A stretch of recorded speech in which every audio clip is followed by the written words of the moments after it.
Hello and welcome to the Jake Mix Marketing Podcast. We are here in Kiln in Salt Lake City, and I am here with two very special guests. We have David Bird and Bradford Priest, who are the co-founders and the owners of Noyze Marketing. That's Noyze. And they're here talking to us today. Thank you so much, you guys, for coming here. Yeah, we're excited. Especially right now, we've got COVID, we've got everything. We're glad that we can meet in person. So. Well, we took our masks off so that we could come and be here together. So you can washed up. Yeah. I appreciate that, honestly. It means a lot. Well, good. Well, let's get right into this, because obviously I have a lot to ask about what you guys do with the Noyze, with the Noyze agency, but then also a little bit about your personal careers and that kind of thing. And so let's get right into it. To get started, I'd love to just hear about your journey and about your story, and especially when it's related to the Noyze Marketing Agency. And so, where did you guys meet initially, right? Where did you get the idea for Noyze, and how has it kind of transpired into the agency you have today?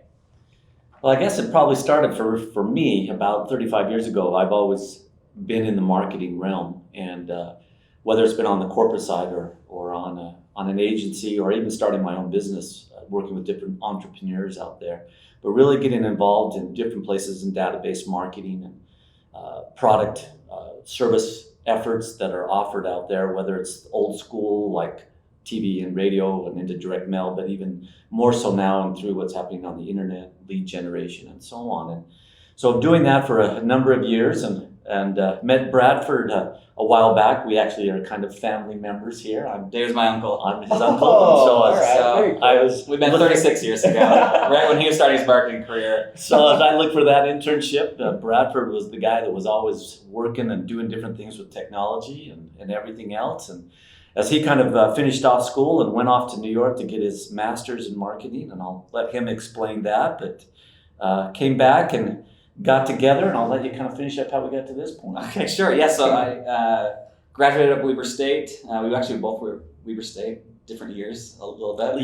Yeah. But after that, went to New York City, went to Fordham University to do my MBA, and stayed out there. I loved it in New York City. Spent 4 years after school working for Microsoft, selling ad space, and then they kind of sold us off to a different division, and David kind of jumped on the gun and said, "Hey, Bradford, why don't we do something on the side and just see how you like it?" I think he was kind of knew what he was doing. Pull you out of the corporate world. Yeah. So we spent that year. I was still working out there, but we spent a year just kind of. I would come in and meet with the client. We kind of just do it on the side and do it in the evenings, and ended up liking it. And so I decided to move back. And we at first partnered up for about a year with some clients, and then a year later, we partnered up with our third partner, JJ, who couldn't be here tonight. And that's when we started Noyze, or at least this current iteration of Noyze. It's kind of changed over the last 3 years, but... and I think what makes us really unique is all three of us, JJ Shaw is the other partner, and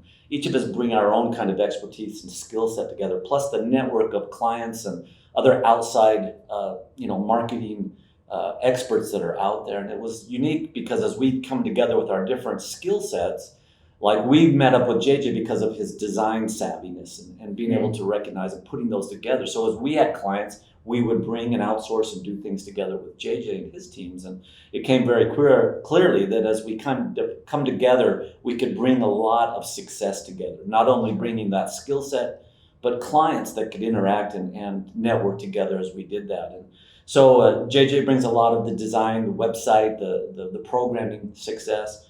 Bradford is very much in terms of the technology, the digital space, the dashboard tracking, the plugins and apps that are available. Mine is more of kind of in the new business development, the database marketing, email drip and nurture type of things that kind of chain everything and all the touches that would go along with a client based on their need. And then I think as we've come together, we've been able to bring some of our own past relationships of clients together that have taken off and succeeded, plus found a lot of new ones too. Interesting. So It's been truly a team effort, if you will. Yeah. Oh yeah. Well, very good. Well, David, I know we've known each other for a couple of months. Well, probably 6 months or longer. And you're just very well connected, have a great presence. Bradford, you seem to be the same way. And so it's exciting to see. Well, let's dip into more of the uniqueness of your brand, of your agency, because I had the chance to look at the website a little bit, but I want to get your perspective on it. what makes Noyze different than the rest of the competitive marketing agencies out there? Because, especially in Utah, you're seeing a ton of them, right? You're seeing a ton of people working with a ton of clients. And so what makes you guys different? What helps you, or what makes you and what makes you different to be able to break through the noise, if you will, no pun intended, right? But then also help businesses shine. When I was working in New York, I'd work at the ad agencies. And as most ad agencies work, at least the buying agencies I worked with, they made their money by spending their clients' money on ads. Because they made a percent of the spend. And so when I was thinking about starting this agency or kind of coming back and working with David and JJ, that just didn't kind of align with my interests, and especially all the entrepreneurs I knew already here in Utah, how the small business works and growth works. And so what we decided to do is kind of set ourselves apart as we do a percent of revenue. And so it's kind of nerve-wracking at first because For sure. like our first client that we had paid us $90 the first month. And we're like, maybe this isn't going to work. This is a bad idea. But but we've grown along with them. And the nice thing about it too, we started only doing digital ads on Facebook for them. So it was a very specific request. And then because of that revenue share model, we were able to kind of grow that. So now we do their photography and videography. We do their Content. emails. We do their content. We do their social media. It's just we kind of grow with them. And so it's been really awesome to see. But with that kind of comes what we like to kind of show as our core values of transparency, proactiveness, and of a growth mindset. And that's kind of how we break through the noise and talk to people. And so it really resonates well with the target market that we're going after. And I think our processes are key because each point of touch or message and the vehicle we choose for the marketing connects together and takes that customer or client through an experience for a long-term, a lifetime value of wealth or worth to that client based on return purchases, how they're communicated, how the word of mouth, or even the referral process that expands. And marketing is really the vehicle that drives a lot of that. Very cool. Well, very cool. Now, with the rev share, is there any initial fee that companies have to invest in, or is it just revenue? Like, how does that work? Yeah, it kind of depends on a lot of things. It depends on how we're feeling that day. I'm sure it's different. We've gone through a lot of different iterations over the last, 4 years that we've been doing it. And it really takes the right kind of client, the kind of client that kind of wants to grow. We've had clients that their ads are doing really well. They're getting a great return, but they don't see the future. They kind of are like, they don't have the supply chain. Yeah. Their inventories won't carry through a growth spurt. So as we look to not only the marketing, but their operations, their client care, and their inventories need to all be in line, especially in the digital space where everything can happen so quickly. So it really takes the right client. Right. So sometimes we charge a fee, to kind of Just depends. It depends on Which makes total sense, right? And it's an either or, meaning very quickly do we want to get away from that hard cost or that small retainer or whatever to cover, because that percentage really ties us together as truly a team, winning and losing together as they go into this space. Well, very good. Well, and you said inventory, and so I want to bounce off that a little bit. As I was looking at your website, you have a ton of e-commerce clients. Mm-hmm. Yeah. And so I'd like to go into that a little bit. We've got definitely a different world today than we did, even 6 months ago, especially in the e-commerce space. So what are you noticing within that e-commerce space? What trends are you noticing with marketing, especially with ideal buyers, with frequency of buyers? So this year was really interesting for us. We kind of came into 2020. We were feeling really good. We'd hired probably about 3 people, so we were already feeling really good. And then COVID hit, and we were just like, we're not sure what's going to go on. Oh, sure. Yeah. And then e-commerce, we just month after month, we just saw it rise. I think at first everyone was a little bit nervous, but kind of in the consumer mindset, it's I can't go to Banana Republic to buy my jeans. So I'm going to go online. And then kind of the nice thing, good and bad thing about marketing, you search in Banana Republic jeans, and then all of a sudden you'll start getting Facebook ads for jeans and for other companies that you've not heard of before. and it kind of opens your mind to be like, oh, well, maybe I'll try these jeans. They're a little bit cheaper, or they fit my style better, or whatever that, that different differentiator is for that client. And so really we saw it just peak in July is kind of when it peaked for most of our clients, but it's still 4 times higher than it was last year. Wow. Just because people are shopping online a lot more. And so we already knew that was kind of coming. COVID, I think, kind of accelerated that. Sure. So kind of a bittersweet year for us. The other thing is you talked about our staff. We've got 12 now.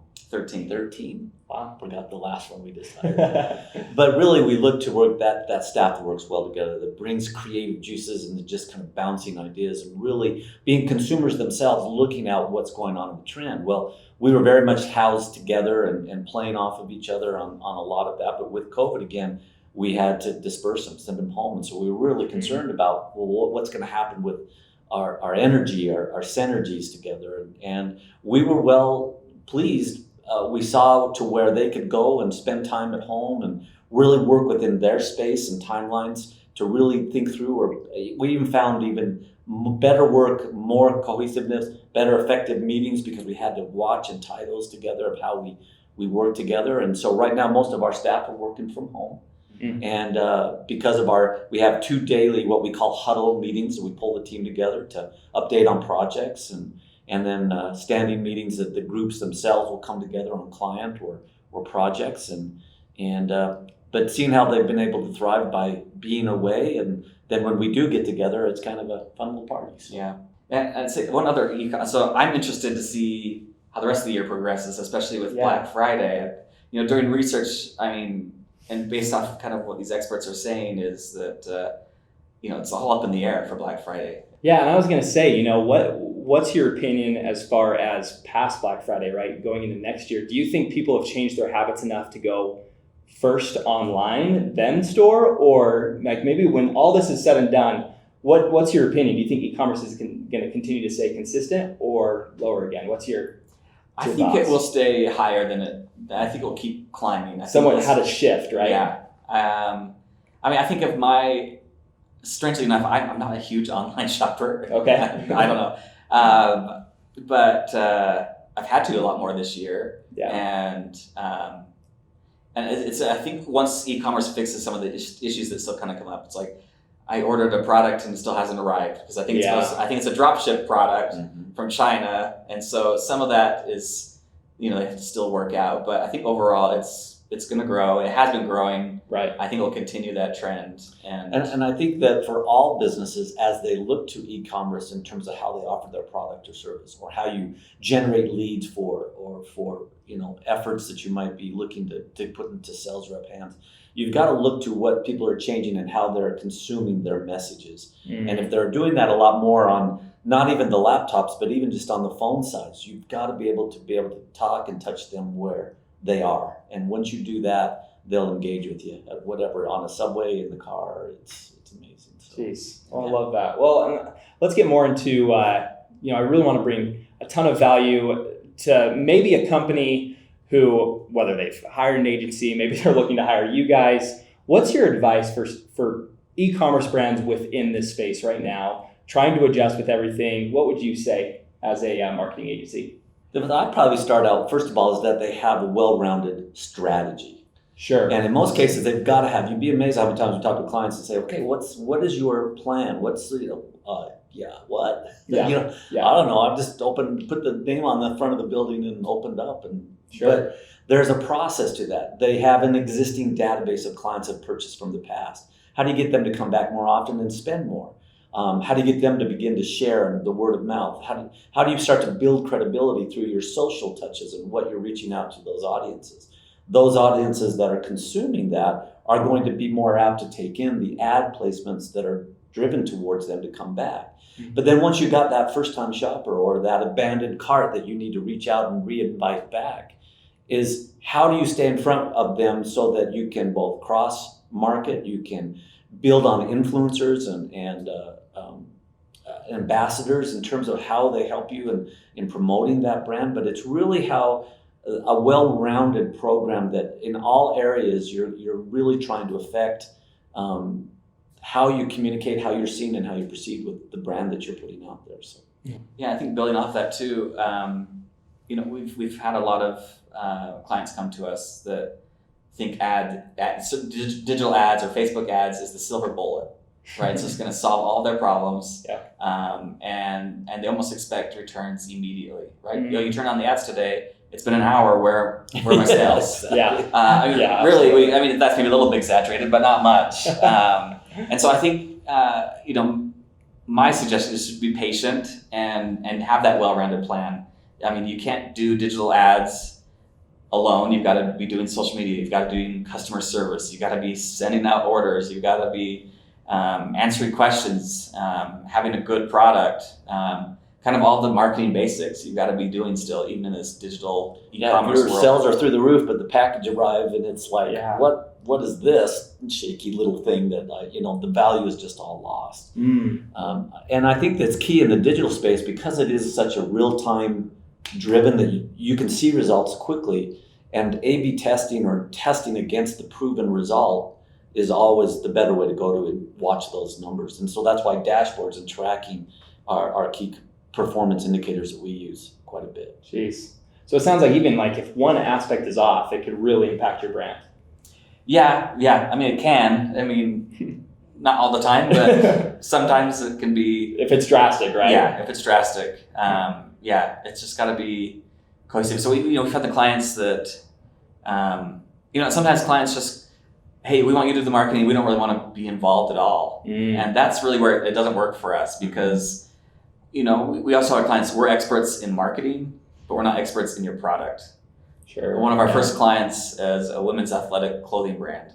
And I didn't know anything about women's bras, right? So, but I'm the one doing the ads for it. I'm doing the marketing for it. So I learned really quickly. But she was always there to answer questions, to jump on the comments that are on the ads, and make sure that people understood what size they need or what fabric it was and what it matches with and all these other things. So it really takes a team effort too, with hiring an agency or doing it on your own, making sure that it's all kind of cohesive. That's a really, really great point. It seems like an agency is almost, again, the silver bullet, right? Yeah. I'm just going to hand it over to them. But that's such a great point that they probably know the product way better than you do, and they need to be involved in the process. Well, let's talk a little bit more about your process, right? Could you maybe share a couple of success stories and then the process with that you did with that client to really help them grow their marketing or grow their brand? Yeah, so we, so David's the sales guy. He's out there knocking doors, and he is so persistent and amazing. And he brings in these clients, and we really kind of just jump right into onboarding, getting to know them, getting to know what their processes are. Do they have enough inventory? Not that we're going to blow it out, but we want to make sure that if we do, we're set to kind of be there for the long run with them.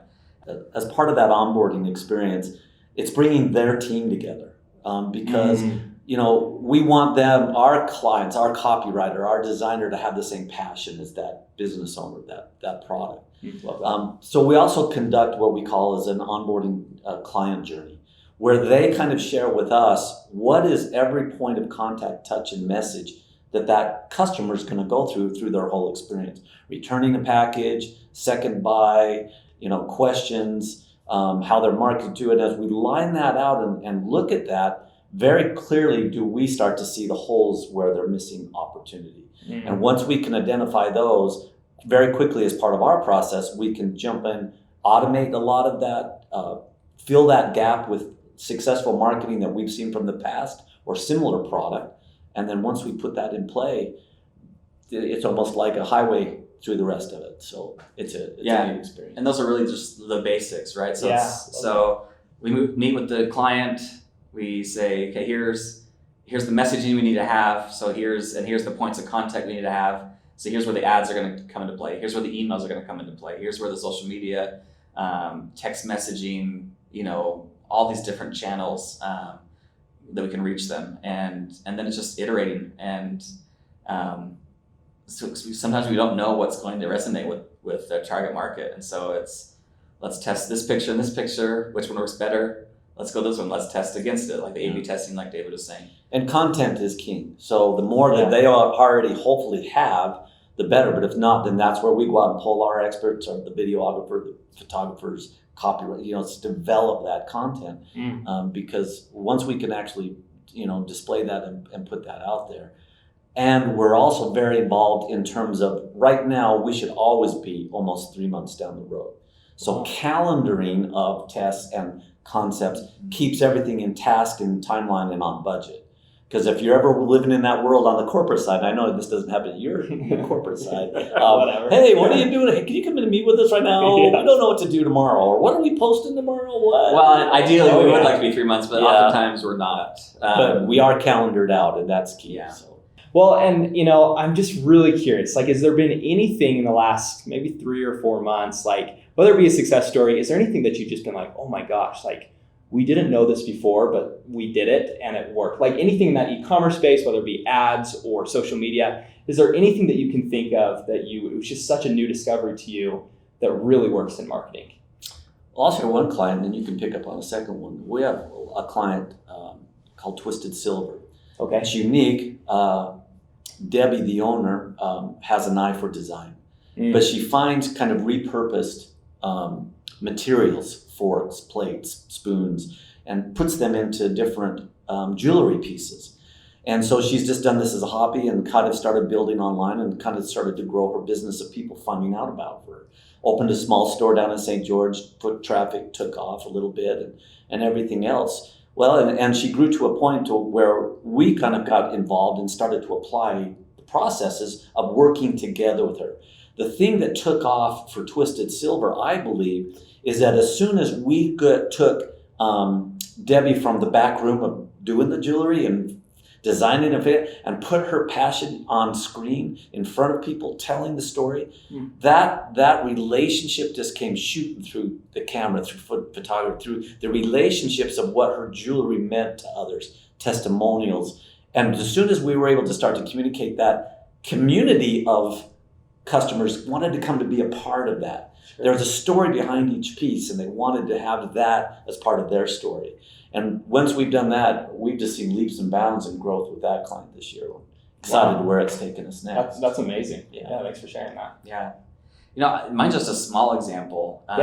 There's this one image from a client that everyone just loves this image for some reason. And it's really strange to me still that every time we turn it back on as an ad, that outfit will just skyrocket to the top of the sales. There's 3 products in this picture, and then it kind of trickles off, and then a few months later we'll turn it back on, and again it just goes right to the top. And it's just really interesting to see just that content, just finding that right content. I've seen a lot of research about just like there are just these outlying pictures or images or content that just really kill it for our clients, and so we're always just trying to find the next one. And that just takes a lot of just getting content. So. Jeez, that's really interesting. Well, and that's something I've noticed too, right? The things that you think would never go viral or would never do well tend to do the best. And it's just so interesting. And it's cool that you as a agency are continuing to create that content, trying to find that piece that's going to really do well for the clients. Well, and it's also that timing, because I think you can overwhelm customers as well. You can have automatic flows from your email that you just bombard them too much, and then they're done, they're out, right? Yeah. So you've got to really time that touch to make sure that it's timely, that it's time to recycle and bring that back through. But to know that there is a proven piece that can always come back and be successful, because we're always talking about inventories. We're always coming back at the end of the month and saying, all right, how do we sell out of this piece? Or how do we do that? And so it's coming back and taking what we've learned to that point and then pulling the best of it to really make it shoot through. So, well, let's transition to your employees, because one thing I've noticed since starting this podcast is teamwork is so much of marketing, right? I talk to these CMOs, talk to these owners, and it's amazing how much a team makes a difference rather than just one or two people. And so, how do you effectively pull the talent, the skill sets required to really do the work and help your brand grow, but then also help your clients grow? We've been really lucky with the people we've hired, and sometimes it's just been friends of friends or things like that. But we've even posted on ZipRecruiter and Indeed to get people. And I think for us, I've tried to write job descriptions because you have to have something to post and something. But I remember one we posted a job description just for a marketing manager, just kind of a very generic marketing manager description. And we had such a wide variety of people apply for it. And we just wanted to hire the right people. And so we only had one job, but we had these two guys that we really liked and this other third person that we really wanted. And so we just hired both of them. They just kind of fit. And they're very different. One's doing design work and one's an account manager. And then this third one kind of came around and she's a copywriter. Mm-hmm. So they're just really different, but we just tried to find the right people to hire based off of kind of our core values, someone who's transparent and proactive. And I think that's what we look for instead of, I don't know, maybe we should hire for talent or skill or things like that. But I think we do, because I think they kind of grow into it. And with us, we're changing so much and growing so quickly and iterating, kind of changing our business model a little bit here and there, that it just makes sense to have the right people who are flexible to do that. And giving them the space to have the guided growth, meaning them to step up to be that manager level, to take on projects or to work face-to-face with the client. Because, you've seen in your role that as you work with a client, you've got to have someone that represents the company well, that can speak and knows when to bring in or bring up a point. And as we look to our team, we want them to take the ability that they're better than when they came into us, because if they are, they've made us better as well. So the more that we do, the Bradford will walk in and say, okay, everybody, we're heading off to the 3 p.m. matinee movie, and we'll all head over to the movie. Or well, not anymore. It's been a while. Yeah, that's probably changed. But we just do a lot of fun kind of crazy things in terms of how we come together, and I think they like each other as well. Sure. And I think when that happens, you get some really good working core group teams together. Well, very cool. Well, and how do you maintain? You said you do meetings was it twice a day? You do those meetings? That's awesome. How else do you kind of create that company culture, especially while people are working from home? The first thing with meetings, the two huddle meetings that we have are really to go through our tasks and timelines and clients. But it's a 15-minute meeting. It isn't an hour. So it's just short. Oh, it's okay. You come prepared to update or move forward or move it along, but twice a day, because it happens so quickly, right? Well, good. Well, I wanted to ask about the two 15-minute meetings. They're just quick. But why do you do two of them? What's kind of the purpose of doing two of them a day? Because we talk to clients and minds change, and it's like, hey, we've got a sale coming up tomorrow for this. We talk about it at 9:00. By noon, the client tells us, oh, we're actually sold out of this product. Oh, so we're gonna change the email to be free shipping, or we just delay the email or whatever. And so really, the second one is much quicker. Sometimes 5-10 minutes. Okay. In fact, I don't think we're even invited to that one, but just because we always make them longer. Yeah, we do. So that's kind of why things are changing so quickly, and it's interesting too. This maybe not answer your question, but it kind of goes into it. I always thought when I came back and started doing marketing, I was just like, well, marketing is a hard job. Like, you guys have the product. I had to build the website for you. I had to do this and this and this. I kind of looked at all the things I had to do.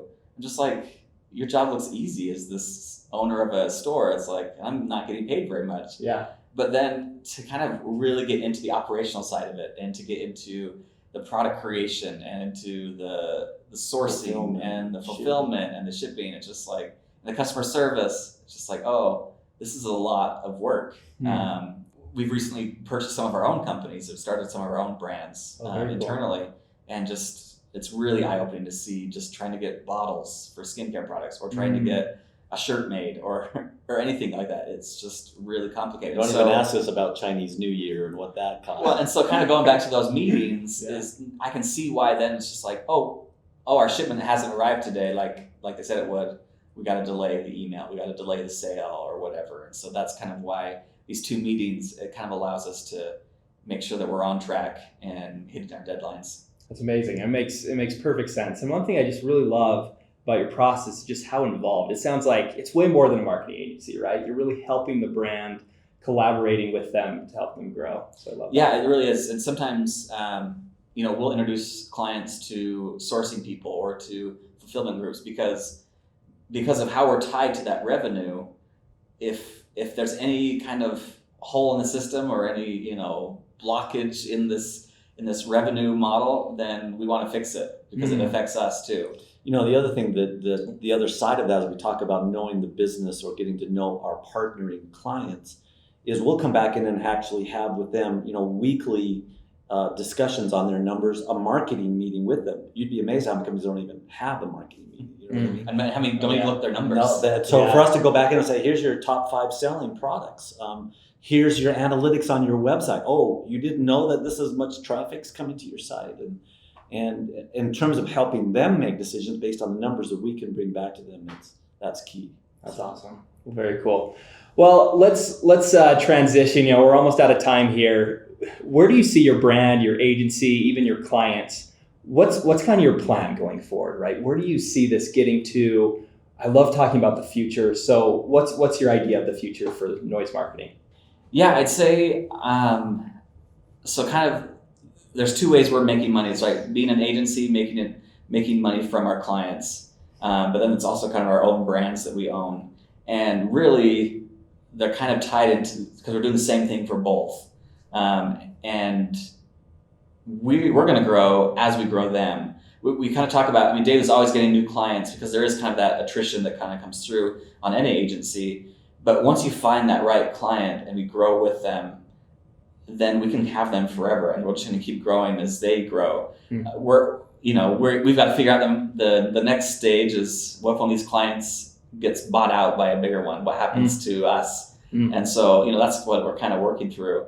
But we really want to become to be seen as Utah's e-commerce marketing experts. That's really what we want to be, and we think that we can do that because we are.